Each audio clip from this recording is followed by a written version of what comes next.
Hi everyone, today I'll be discussing 3 issues from session 3. The first issue I'd like to discuss is how are algorithms able to make predictions?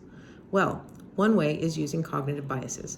These biases are ingrained in us and there are more than 200 of them. Cognitive bias distorts our thinking, influences our behavior, sways our decisions, and changes our thinking processes.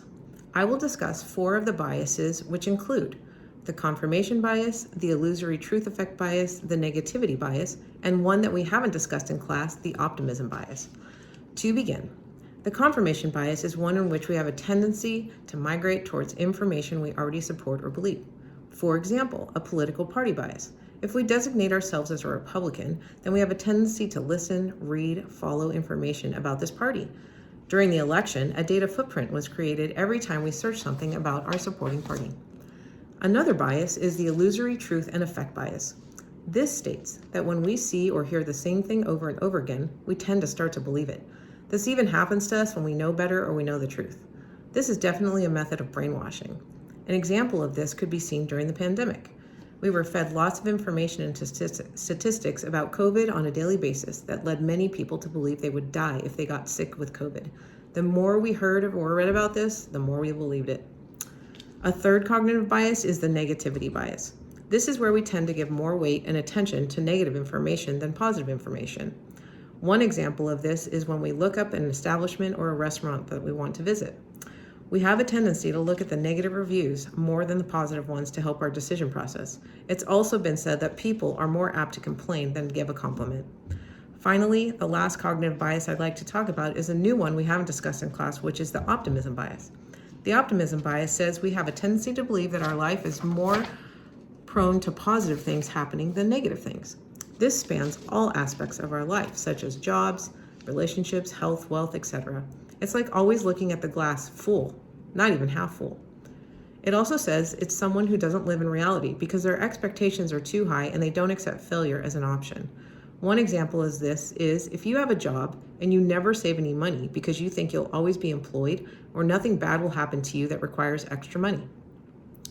The next issue I'd like to discuss is how recommender engines and algorithms make predictions of our future. Recommender engines and algorithms are machines and recipes we use that have the power to predict. We have lots and lots of data that comes from our past and what we are doing in the present. Many predictions can be made from this accumulated data. There is an active footprint of everything we do and have done. Even our passive actions of moving the mouse cursor, swiping, opening, and closing windows can feed this data. Recommender algorithms are engines of growth. They recommend things for us. For example, they recommend for us to buy. Amazon uses this algorithm through machine learning using our past purchases. If you have never purchased anything, it uses information from someone who has similar characteristics as you to suggest what you should buy. This example displays the importance of in-time or contact-based filtering recommender algorithms and in-space or collaborating filtering algorithms. In-time content-based filtering uses data from the past that informs and looks at our behaviors in the past. Just like what Amazon does to suggest future purchases, it looks at past purchases. In-space or collaborative filtering is current data that we have about us now and is used to fine-tune information from others that are matched with our characteristics. Fine-tuning information through both in-space and in-time creates better predictions to predict behavioral change, and the more data with details means less uncertainty. I'm sure we've all experienced something like this. You're having a conversation with a friend, either on your phone, in a restaurant, or at their house. And when you return home and look at your computer later, things that you talked about are in your feed. Just a reminder that Big Brother is always watching. The third and final topic I'd like to discuss is how to understand media uses and media effects using the differential susceptibility to media effects model. Here is a picture that I drew of the model laid out with the propositions, roles, etc.